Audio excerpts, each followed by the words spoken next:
Então, pessoal, continuando a nossa aula sobre gravitação, né? A gente já viu leis de Kepler. Então, a próxima pessoa que deu uma grande contribuição aí para o estudo da gravitação foi Newton, né?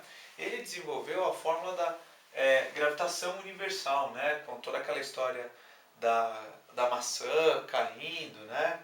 Ele pensou, pô, se a Terra atrai a maçã, ela também pode estar atraindo a Lua. Pode ser a mesma força que faz a maçã cair, está fazendo a Lua cair na nossa direção, né? Pode então atrair corpos. E ele foi investigar e ele chegou nessa conclusão que corpos com massa se atraem, né?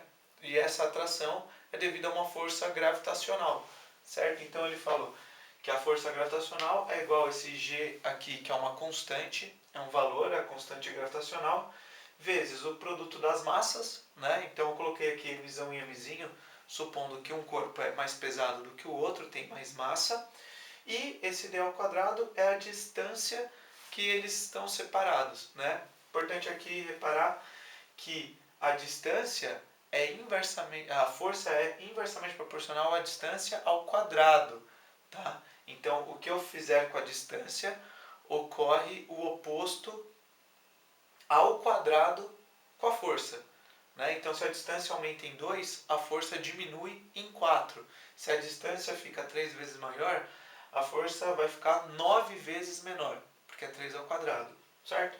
Já o que eu fizer com as massas, né, acontece diretamente com a força. Força e massa é diretamente proporcional. E por que essa fórmula revolucionou? Porque a partir dela, por exemplo, a gente consegue determinar a aceleração da gravidade de um planeta. Por exemplo, na Terra, a aceleração da gravidade gira em torno de 10, né, metros por segundo ao quadrado. Pode ser 9,8, pode ser 9,6, pode ser 10,1, 10,2. A gente costuma aproximar para 10. Né? Por quê? Porque a aceleração da gravidade ela depende da massa do planeta e do raio ao quadrado, ou seja, né, dependendo do ponto que eu estou em relação ao centro do planeta, se eu estiver mais afastado ou mais próximo, né, a gravidade, a aceleração da gravidade irá mudar. Né?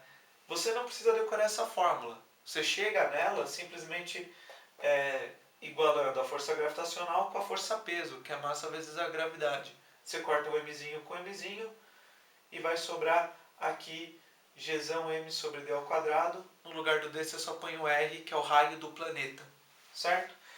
Outra aplicação importante dessa fórmula aqui, né, outra consequência, é a gente descobrir a velocidade de órbita, por exemplo, de satélites, seja natural, como a Lua, ou seja satélites artificiais, como os de TV, de telefonia e tal. Né? Para descobrir essa velocidade orbital que eles precisam ter para ficar girando em torno da Terra, é só como está girando, vai ter uma força centrípeta, então se eu igualar a força gravitacional com a centrípeta, eu chego nessa fórmula, que a velocidade de órbita é igual a raiz de Gm sobre R.